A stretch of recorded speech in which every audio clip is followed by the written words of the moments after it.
Kitu nyaho keistimewaan Allah, tapi kulantaran urang can wauh ka Allah sanggeut. Adzan ma'adzan, waktu datang jam make nu mahal, jam mahal, bede di jamna ge mahal, jengkol mah eleh. Tapi karena sholat tadi diperhatikeun eta jam naon, jam teh jang ngatur waktu sholat, asal geus tara sholat siap tara waktu sholat tah eta ngaranna jam manfaat. Ieu mah jam dipapake sholat henteu. Eta inget ka abah kula almarhum, kula cicing be waktu sholat zuhur teh aju henteu berjamaah, aju abah beres turun sholat teh kula masih kena diuk bae, datang dijiwir bae. Sia make jam teu? Make bae. Ai teh jam naon? Emang kunaon kitu? Sia geus sholatan jam. Waduh. Nu aing dijiwir kieu bae ya. Eta teh jam teh dipapake teh jang sholat cenah. Waduh heubah tuh. Tuh, mantak inget bae tetangga kuari tuh buka kartu bae gula dah. Aduh mantak kuari sok diomong-omong eta baheula. Bau panas dijiwir. Lantaran Haji Pendi nu ngajiwir atuh teu berjamaah. Tetangga kuari. Jadi ieu teh balas dijiwir bagalak abah mah baheula galak. Jadi ka jam-jam dibabawa ku jana. Sia dipamulikeun jam ku aing cek cenah teh. Jangan atur salat, dipake bae salat henteu. Tadi teh jam bantikeun ku aing. Ye ulah tuh bah.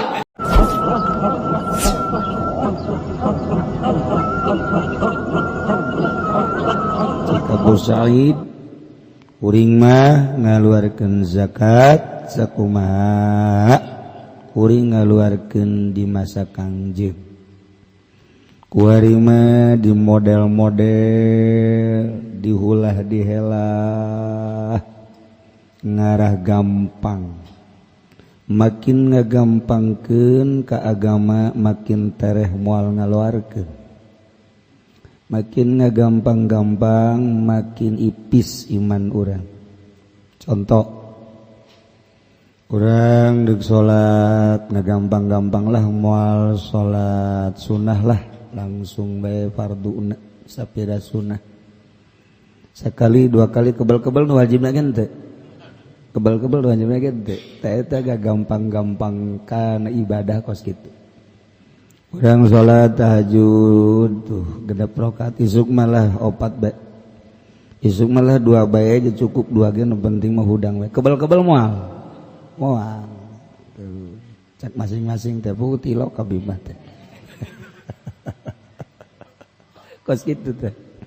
Teh sholawat urang di istiqomahkeun ba'da salat 11 nandakeun cinta ka Kangjeng Nabi terus 11 lantaran ngabesan kebelah disakalikeun ka asar bada zuhur teh pada asar teh kebelah bada magrib abe tenang dihijikeun qada mun sarak urang mah terus bada magrib capek henteu isuk mulai terus sakali henteu kaditu maca henteu maca kaditu nanti nu geus kitu kan lamun jelema mantau salat maca shalawat aya sinar Kangjeng Nabian di beungeutna ieu mah kan lain sinar Kangjeng Nabi nu aya sinar karunggoni nu aya sinar karung ayam atau kokoreh bae. Tuh kan kadeulean kan sinar-sinar dina beungeut. Atuh kadeuleu sinar naon bae kadeuleu sebab aya malaikat. Urang sering maca Quran, malaikat kan aya di awak urang. Khadam. Urang sering maca sholawat, aya malaikat. Sering istighfar, aya. Kadeuleu kan sinar. Sering di kantor, ieu sinar kantor aya. Kadeuleuhan. Orang sering di mana ngaranna di toko kadeuleu sinar toko kadeuleu aya saluluguna dagang weuh masalah kan anu balanja na macem-macem anu di blow nu di keriting anu make rongres anu make celana panjang anu rada pendek anu pendek nu nyingkap jadi gua deh iya teh pakai teh sinaran kan sinar kadeuleu sinar. Masyaallah teh hayang ngabersihan mata besalillah hirup hese. geus bersih-bersih kayak deui jamur ngaranna jamur. Geus bersih jamur. Aya anu teu bisa dibersihan ku saji pendi mah ngerak. Jamur ngerak. Jadi mun kaca teh mah daripada herang pepes. Dibersihan geus karatan. Iya awak urang teh ulah sampaikeun ka karata. Ayo bersihan. Moal kebel hirup di dunia ngan mampir doang. Ya Allah mun ingat kadinya urang. Gusti Allah kok dipake lalagaan ieu hirup. Ketika urang kuari isuk maot misalnya ieu. Isuk maot keur carita amal geus sabaraha nu kaliwat ku urang peuting teu pake tahajud. Geus sabaraha peuting nu ku urang kaliwat teu make teu dipake maca Quran. Sabaraha peuting ku urang kaliwat henteu dipake maca sholawat. Mun ditanya ku malaikat, ente kan gampang jawabna. Seluruh peuting eueuh ibadahan. Enteng bae pan jawab ka malaikat. Ya kan? Mentak cek malaikat seluruhna masuk neraka. Enteng deh bae malaikat. Ieu urang leha-leha. Masyaallah karim. Wali Abi Daud dan ikut tetap kada Abi Daud ditelapat la ukhriju abadan illa so'an bahasana orang betukeun ingsun dalam salawase angin ing sakulak al ma'nal ijmali wallahu a'lam bissawab.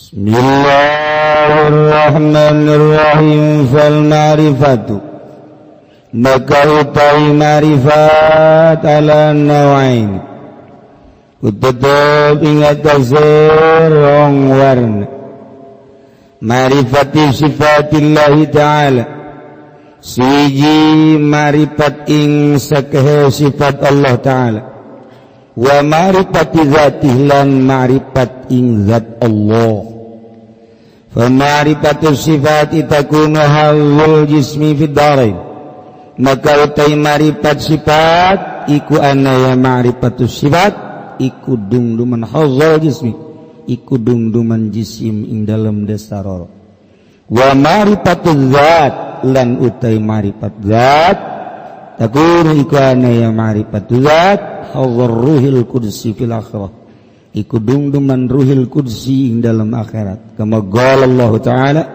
kaya Allah ngadawu sapa Allah ta'ala ing ayat wa ayyadnahu biruhil qudsi wa hum muayyadun lan utawi iya nas kabeh muayyaduna nas khosoh iku kang den kuatan kabeh biruhil qudsi kalawan ruhil qudsi atawa wa hum lan utawi ya rijalil haqq rijalil haqq auliya bahatani maripatani lan utawi ikilah rorone maripat rorola tasuan iku ora hasil ya karone hatani maripatan illa bi'ilmain angin kalawan ilmu roro ilmu zahiri wa ilmu batin siji ilmu zahir lan ilmu batin al-mazkurain kang den tutur karone bihima kalawan karone ilmu zahir lan ilmu batin kama qala alaihi salam kaya Allah ngadawu kangjeng Nabi alaihi salam ing lafaz al-ilmu ilman utawi ilmu iku ilmu rara ilmun bil lisan suwiji ilmu kalawan lisan wa zalika hujjatullah ala ibadi lan utawi mangkana ilmun bil lisan iku hujjah Allah ing atas pirang-pirang hamba Allah wa ilmun bil jinan lan ilmu kalawan ati fadzalika maka utawi mangkana ilmun bil jinan al-ilmun nafi' iku ilmu kang manfaat lihusulil maqsudi kadue ngahasilkeun kang den sejak yakni ma'rifat ing Allah kalawan ma'rifat khosoh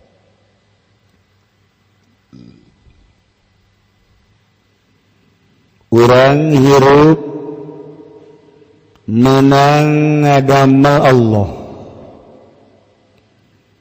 ku ayana kitu urang titah wauh ka Allah jelema nu teu wauh ka Allah moal bisa ibadah deuk kumaha ibadahna lamun teu wauh ka Allah ngawauhkeun ka Allah dua rupa hiji wauh kana sifat-sifat Allah nomor kedua wauh kana zat Allah ma'rifat ka Allah ma'rifat sifat takunu hallal jismi fidarain eta bagian jisim dina desa dua dunia jeung akhirat mulai orang belajar ngawauhan ka Allah melalui pengenalan sifat nu wajib di Allah 20 sifat nu mustahil di Allah lalawananana tinu tadi 20 dan selanjutnya wujud kidam baqa mukhalafah lil hawadits qiyamu bin nafsi wa daniyat qudrat iradat ilmu hayat sama basar terus sampai selesai dibagi aya anu patali jeung kitu dibagi kana itu sifat salabi ma'ani maknawi etalah sifat nafsiyah sifat maknawiyah ma'ani dibagi kos kitu tuh sesuai jeung ilmu tauhid eta mah pengenalan sifat terus we urang ngaji wujud dan tidak wujud ayana Allah wajib sebab aya dada melanana di antara dada melanana adalah tai kotok geus ayana Allah didalilan ku ayana tai kotok beres eta tai kotok bisa jadi dalil tuh Allah aya naon dalilna aya Haji Pendi dalil sanajan kos kitu ge dalil eta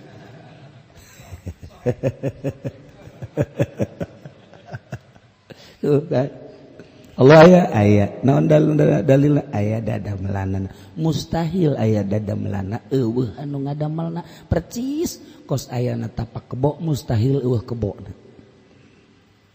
naon deui aya dada melanana berarti aya nu ngadamelna percis okos aya ambe ka irung mustahil mun eueuh nu ngaluarkeun eta sarua eta kos karang itu ta eta teh nu kos kitu eta mah ngan sakadar babalik ka najisi di dunia di akhirat lah tambah tauhid TK nu kos kitu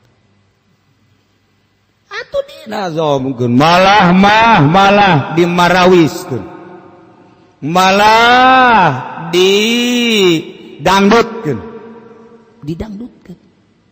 eta tauhid teh geus puguh digambuskeun eta tauhid nu kos dinyanyikeun ku ari dinyanyikeun eta tauhid teh tauhid cangkang patali jangan sakadar ka awak kos kitu eta mah geus engke urusanna ge ka dituna syariat ngagendeng tah nu kos kitu ngomongna ge atuh budak urang mah hirup atuh kudu bersyariat atuh teu bersyariat mah atuh teu bisa salah henteu teu salah atuh hayang boga duit teu usaha bener kajeun kuku bage bener jasa tuh kudu nyariat yang gering mah tuh kudu ka dokter salah henteu aja kumaha atuh teu kumaha ngan datang ka dinya doang teh urusanana urusan syariat tauhidna urusanna jang sakadar lisan awak doang tambah kos kitu mah tuh teu meunang banggi bahaya haji bae marudah tauhid kos kitu mah meng pelehe diaji jana tauhid ngajar malah mah pohara jasa ajo dibere gering nyana geus ngomongna ge jabatur ge ngadahar eta tapi ja teu gering ja aing mah kok ngadahar eta jadi gering jabatur ge teu dahar kamari teh ngabesan jatuh nyeri beuteung ku aing mah nyeri beuteung ku ieu Gusti Allah wilah mulai tah ka Gusti Allah nyedekeun tah eta takos kitu tah eta tauhid ngaranna tauhid cangkang lamun jelema tauhidna ngan datang ka dinya doang eta salat mah salat malah hebat salatna mun loba jelema tahajud ge tahajud nyana mah duha satungtung aya jelema terus bete deuneun atas ya salat 2 rakaat usolli salat 2 Allahu akbar aya kana jelema duha deui Allahu akbar aya kana jelema Allahu akbar aya kana jelema Allahu akbar geus 8 rakaat ya aya kana jelema pindah deui nu saejeun Allahu akbar nu itu eueuh aya deui jelema Allahu akbar dihitung-hitung 20 rakaat duha lantaran aya jelema tauhid ya tauhidna tauhid mengpele kos kitu Masya Allah itu kos menteri teh di zaman Soeharto kos menteri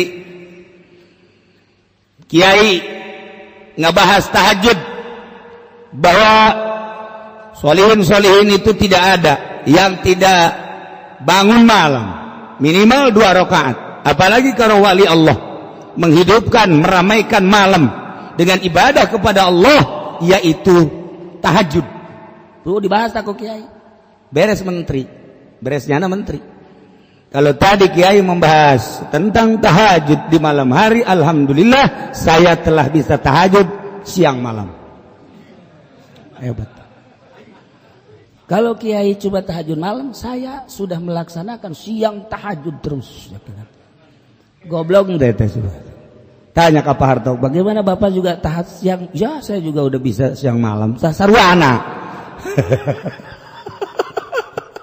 eta bangsa guruna atau kos JPN atau muridna ge kos itu teu beres masa sih tahajud siang malam atuh engke ge duha siang malam alhamdulillah kiai-kiai kan cuma pagi doang duha saya sudah siang malam tuh tahajud pokoknya duha waduh Masya Allah pohara ya teu make aturan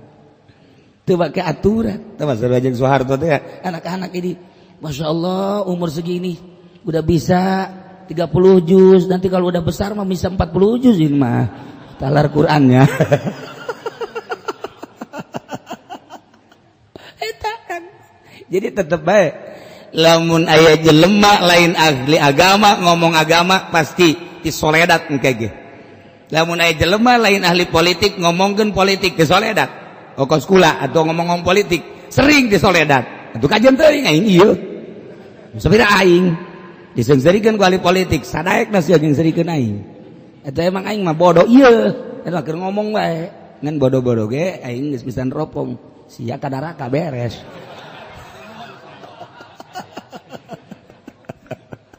je tuh lain ahli ekonomi ngomongkeun tentang perekonomian pasti meleset lain ahli alfiah kemudian nyana ngomong-ngomong tentang grammar tentang pembacaan nyana lain ahli nahu atuh kanyahoan bae nyana lain ahli bilagah ngomongkeun bilagah bakal tisoledat nyana lain ahli thariqah ngomongkeun thariqah wajen kuku mage tisoledat bae nyana lain ahli Allah kemudian ngomong-ngomong tentang ilmu thariqah jeung hakikat tisoledat kajen kuku wajen kuku mage mal berani tidak ada yang berani menjelaskan tentang marifat kecuali ahli marifat dan orang yang sudah marifat tidak akan menjelaskan tentang kemarifatan. Karti itu Gus ya. Aing ge teu kaharti. Tuh, sekali deui. Masih mau bodoh sih. Tidak ada yang berani menjelaskan tentang marifat kecuali orang yang sudah marifat. Dan orang yang sudah marifat tidak akan menjelaskan tentang marifat. Kumaha tah sih? Aing bingung. Masya Allah karim. Nah, iya, marifat sifat makabehan geus. Geus. Kuari nu sok anu sok nyanyikeun wujud girang bakot teh sakara. Usar Cing, itu boga kanyaho ngomong. Itu nyaho cicing.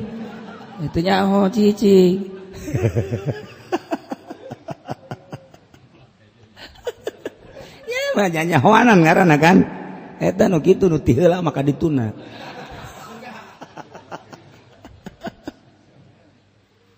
Eta mah ieu urang rata-rata ibadatnya kos gitu tah.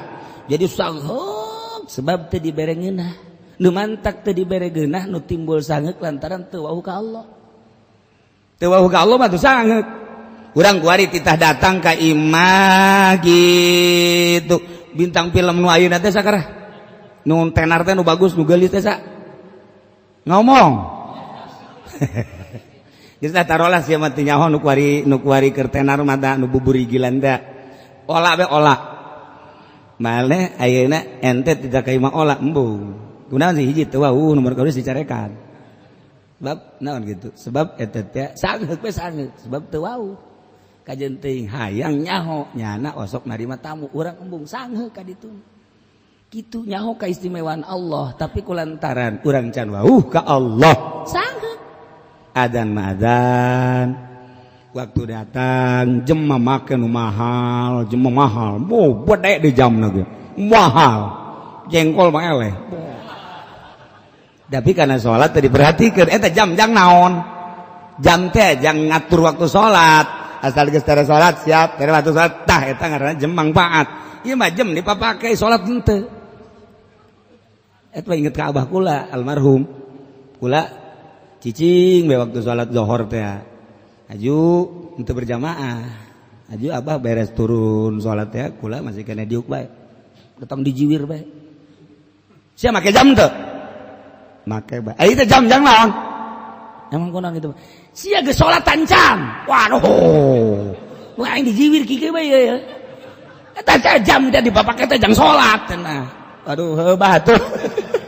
Tuh, mantak inget bae tetangga kuari tuh buka kartu bae kula tah. Aduh antak kuari sok diomong-omong eta baheula. Bau panas dijiwir. Lantaran Haji Pendim nu ngajiwir atuh teu berjamaah. Tetangga kuari. Jadi ieu teh balas dijiwir bagalak apa baheula galak. Jadi ka jam-jam dibabawa ku jana. Sia dipangulikeun jam ku aing cek cenah teh. Jang atur salat, dipake bae salat henteu. Tadi teh jam dibantikeun ku aing. Ye ulah tuh bah. Galak apa wasit. Kuarina nu teh kula sok ngomong gitu, jam dipake berjamaah ti lo. Deres mesti salat keneh mah ieu teu berarti salat-salat aja. Eta jam jang naon jam. Jang naon? Ayo. Tuh, yang keren cek gini. Emangnya nama ti heula ka ditu meureun. Masya Allah. Ya. Makrifat data gadeja mah syariat. Ai syariat mah engke ge bika jadi pangeran. Cek Tuan Si Abdul Qadir lamun urang terus-terusan make syariat bete make hakikat jadi pangeran sia. Tuan Si Abdul Qadir yang Fatur Robani. Tok gerak. Waduh. Tuh. Nang aing ngabangun, ieu syariat tekan nang aing. Kalau mun eueuh aing. Mulai kan. Tuh, ieu teh nang meuli aing balas usaha aing. Alhamdulillah ku Gusti Allah syariat make syariat keneh ngomongna mah. Tapi kan nang aing mun cacak-cacak eueuh aing kumaha? Tah. Tuh, si itu nang aing nyakolakeun aing syariat tekan nang aing eta. Kebal-kebal leungit syariat teh jadi pangeran. Jadi pangeran. Nang aing kabeh. Nang aing kabeh. Tuh eta kan syariat tuh. Asal leupas bae tah ngomong syariat, asa nang aing bae. Je. Mentak urang dagang mah dagang, ngaranna ge bersyariat, hate mah ka Gusti Allah. Kalamun dibere untung bae engkena bakal ngaku jadi pangeran. Nu mantak ku Allah dirugikeun. Dirugikeun teh abeh ulah ngaku jadi pangeran, malah lolobana rugi. Abeh daun abeh inget bae ka pangeran. Sebab inget ke dongeng eta teh Syekh Junaidil Baghdadi. Syekh Junaidil Baghdadi teh dongeng aya jelema teh inget-inget ka pangeran. Cek Allah teh ieu budak teh inget bae ka pangeran padahal mah sehat nang aing. Eta nya dibere harta berlimpah nang aing. Coba ku aing dibere gering. Dek dibere gering. Mulai nyana. Allah Malik astagfirullahaladzim ya Allah subhanallah astagfirullahaladzim Malaikat bebeja ka Gusti, Gusti mending digeringkeun bae cek. Emang kudaon cek Gusti beker carita dongeng supi. Kamari manyana kerti dibere gering teu pernah zikir ka Gusti. Kan kaambe kukula zikir teh akan seungit ka ambeuna. Kemudian salilanya teu pernah gering bau jasa hangru. Barangnya na gering sengit ka ambeuna lantaran terus bae Allah istighfar lah mending digeringkeun we Gusti cak yantu malaikat ge nitah ngageringkeun ka jelema kos kitu mah kadu tilok zikir-zikir mah coba teu ka ambe-ambe bagus kunyana nah engke ku Gusti Allah disehatkeun deui coba sehat nyana inget teu ka aing barang sehat saeutik bae ya Allah poho deui bae oh kos saya jelema ya kos saya jelema moal dibejakeun ngaranna tabrakan jeger wow potong sukuna potong urut ka dokter alhamdulillah make tongkat bisa ka masjid Jumaahna nu tilok jubah tatayna jam 10 geus datang ka masjid nyana neangan tihang kieu we di tihang sasalaman we tihalamat bisi tigaleun ieu kula mah geus naon gara-garana hayang ditihang bae cekeuna sebab ieu suku itu datang ke rada cager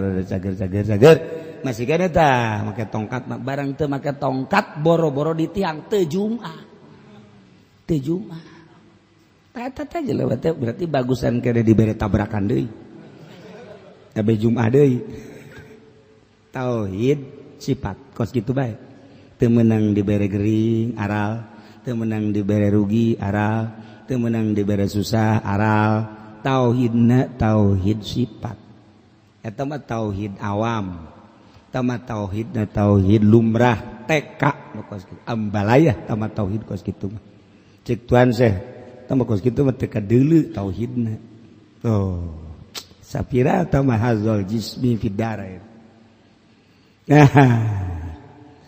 wa ma'rifatuz zat takunu hazar ruhil kursi fil akhirat marifat zat ialah bagian ruhil kursi anu bersih jaga di akhirat murni ngagenclang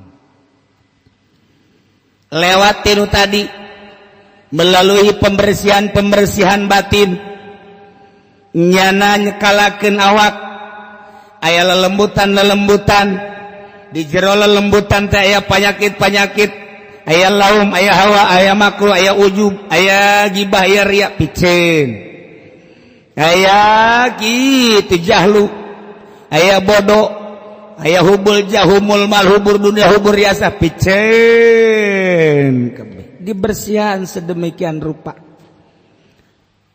kunyana diupayakeun datang ka leuleungan ninggalkeun heula masyarakat ninggalkeun heula anak pamajikan ninggalkeun heula dunia tinggalkeun sanajan nyana aya di imah diusahakeun hate teh ulah resep kana dunia ditapakuran kunyana awak kunaon sia resep bae dunia ja dunia mahina cak Gusti Allah lauzina lamun ditimbang aya mangpaatna ulah loba ieu dunia andai kata aya manfaat jeung aya mulia aya bagus ulah gede saukuran jangjang rambetuk bae niscaya moal dibikeun ka kafir ta dunia moal dibikeun ka kafir ku ayana hina dunia dibikeun ka kafir hina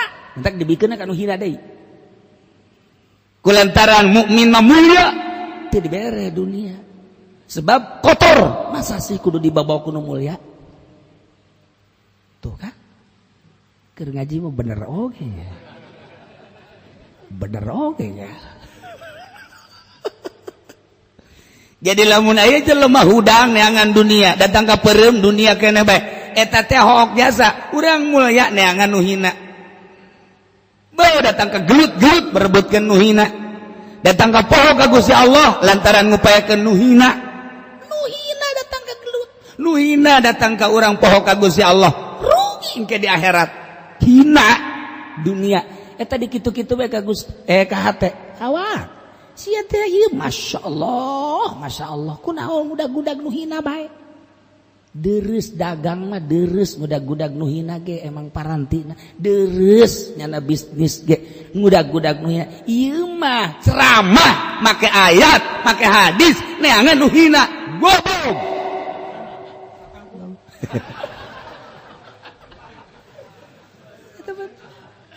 Tuh, insyaallah pohara jasa. Tuh. Aik itu banyak dagang, geus tanggung hina di akhirat lagi geus mal hesen deui malaikat. Malaikat datang di rantai bae eta mah. Cing, kumaha? Tadi kitu-kitu bae heulana, di kitu-kitu bae. Di kitu-kitu teh maksudna ieu urang supaya bersih, tidak dunia. Terus bae sapoe dua poe aya heueuh ner-neran bahwa eta dunia hina. Mun encan aya anggapan di jero hate urang bahwa dunia hina, urang masih kena can boga makom. Terus bae. Hese kudu boga guru, mantak didinya lah guru mursyid. Datang nyanggakeun sadaya-daya abdi teh pangurus geuni awak. Nyaan sia mohon. Daek sia ninggalkeun pamajikan, mombong. Bohong atuh. Gitu mata bohong. Loba anu bebe jaga ku lagi. Kula mah jadi manguruskeun bae kiai awak lah sadaya di ka Allah keun. Boga pamajikan sia, boga. Ai Mak Isa naon dia? Dagang. Mun eureun dagang daek, ieu tuh kumaha cenah. Bohong berarti sia. Sia mah maca sholawat bae. Bohong berarti. Emang kudu heureun. Ci atuh cenah urang kumaha dahar. Nah, ieu teh endek mindahkeun keyakinan nu tadina urang boga keyakinan mun teu dagang teu dahar kuari mah tinggalkeun eta. Kuari ka Allah. Pan bisa kos kitu, pan Allah teh yuhyi wa yumiit. Astaghfirullahaladzim alladzi la ilaha illa huwal hayyul qayyum wa atubu ilaihi hayyul qayyum. La ilaha illallah wahdahu la syarika lah lahul mulku wa lahul hamdu yuhyi wa yumiit wa huwa ala kulli syai'in qadir. Dibaca unggal manteu salat ku urang. La ilaha illallah taya pangeran wajib disembah kecuali Allah. Wahdahu Allah teh hiji, la syarika lahu nu ngabarengan. Wahdahu la syarika lahul mulku Allah teh anu jadi raja. Kerajaan aya di Gusti Allah. Milik Allah kerajaan. Atuh Allah baraja di daja. Masa urang karaja teu percaya? Walahul hamdu jeung Gusti Allah teh sadaya puji. Yuhi Allah teh nu ngahirupan. Cak Allah sia teh ngaayakeun aing. Kuari sia ku aing dihirupan. Moal pati-pati yuhi aing nyorot ka sia lamun ku aing teu diurusan sia. Setiap yuhi aing nyorot ka sia dahar nginum ku aing diberes sia. Hayu engke wayah eureun yuhi aing yumit. Paeh sia. Dibaca kurang, tapi kurang yakin tetap baik. Dibaca kurang lantaran kurang ieu tauhid sifat doang, makanya syariat tetap baik balik deui dagang moal dahar. Oh hese endek mindahkeun keyakinan eta mantak kitab ieu mah lain ajieun bangsa tukang karung. Lain ieu mah endek mindahkeun keyakinan. Perasaan urang nu tadina rasa urang mun teu dagang mah deuh moal boga duit, mun teu tani mah deuh moal boga duit, mun teu gawe mah deuh moal boga duit. Deuk micen eta deuk dikaallahkeun doang. Waduh atuh kos kitu mah cenah eta kumaha? Mantak hese ge jadi wali. Lain zikir lah, zikir mah babari. Illallah dinusugi mah komo panjang. Nggariung dinusugi angel. Kiai tolol tak kiai. La ilaha illallah, la ilaha illallah, la ilaha 100 naik deh. Illallah, la ilaha illallah, la ilaha illallah, la 200. Illallah, la ilaha illallah, la ilaha 300. La ilaha dibaca. Ieu panjang amat, abe gede. Dinu susah la ilaha illallah, la ilaha illallah, la ilaha illallah Muhammadur Rasulullah. Kiai sagedeung amat. Nah, panjang-panjang ge jamal gede. Eta tauhid sifat kos itu arahanana mangpaatna jang jisim sakumaha tadi tah takunu hazal jismi fid darain ibadahna lumpat ka jisim sagalana lumpat ka jisim putar aturna wudu kumaha ngababagus jisim salat ngababagus jisim jang awak bae roh kolbu teu pernah dibeberes eta tauhid sifat kos kitu mun ditanya ku urang aya oh atuh aya anu ngahirupeun sia sa Allah anu nyugikeun sia Allah anu ngamuriangkeun sia Allah nu nyahatkeun Allah pinter wabeh je pinter jasa malah make dalil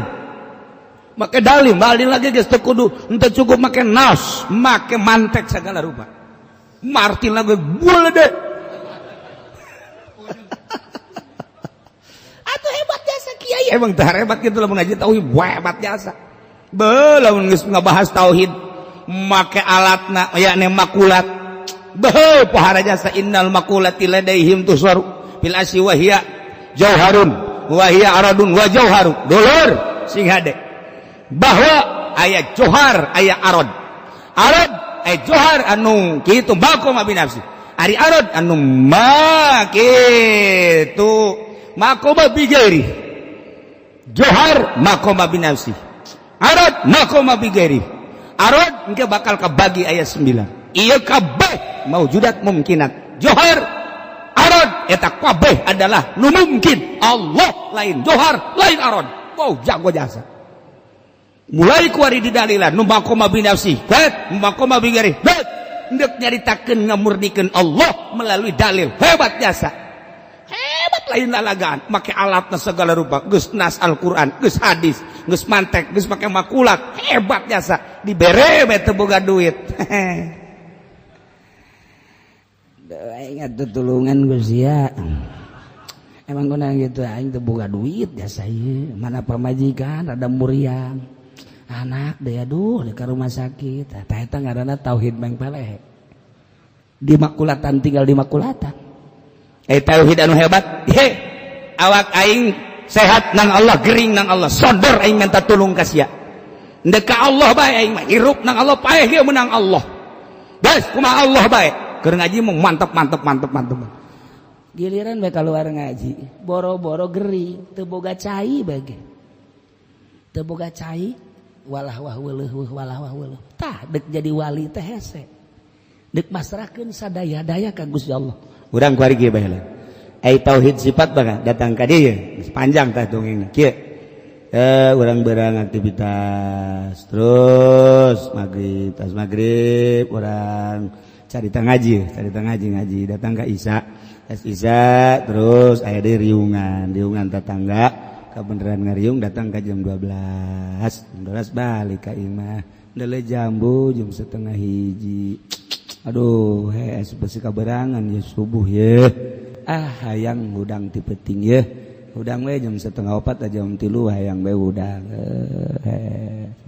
bener dihudangkeun gua jam 3 aduh isuk tunduh lah SD bae subuh bae engke subuh ge hampir jam 8:30 hampir jasa eta ngaranna tauhid sifat ai tauhid zat lain gitu urang aktivitas jam 8:30 ya Allah ya Rabbi abdi diciptakeun ku Gusti Allah dibere kuat jeung teu kuat nang Gusti Allah kemudian abdi minta dibere sare Gusti kemudian abdi hayang hudang sekitar jam 2 atau jam 3 abdi teh kapan nang Gusti dititas tahajud teh ku Gusti atuh Gusti mah maha kawasa hudangkeun abdi sanajan sare setengah jam ulah dibere puyeng abdi ku Gusti haju abdi rek tahajud isukna ulah dibere tunduh ku Gusti ya Gusti mah maha kawasa abdi percaya ka maha kawasaan Gusti abdi nyerahkeun sadaya-daya abdi batu daya teu upaya ja ayana ge lain nang abdi gagah lain nang abdi kuat lain nang abdi ja jelema anu dahar bae ge teh dibere kuat henteu bae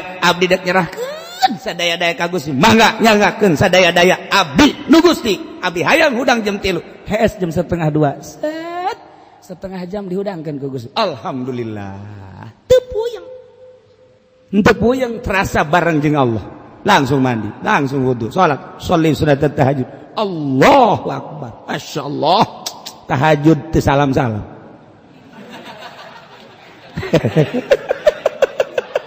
pas tahiyat teu salam masyaallah jak pamajikanna tahiyat kebal amat datang ke jam 7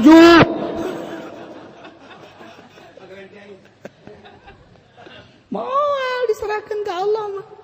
Nah, urang katakan lamun geus HS saha nu ngahudangkeun? Ai lain Allah mah bisa. Nang Allah ketika urang sarerep dihudangkeun ku Gusti Allah. Hudang sia hamba aing, sia dipake kakasih ku aing, sia teu kakasih aing. Hudang sok. Nah seakan-akan mandi wudu sok salat aing resep ngadenge pujian-pujian sia, ngadenge kapasrahan sia ka aing. Sakumaha sia pasrah ka aing, ku aing bakal diladenan. Sakumaha keyakinan sia ka aing, ku aing bakal diladenan ku aing. Ana inda zonni abdi bi. Aing mah kumaha sangkaan sia.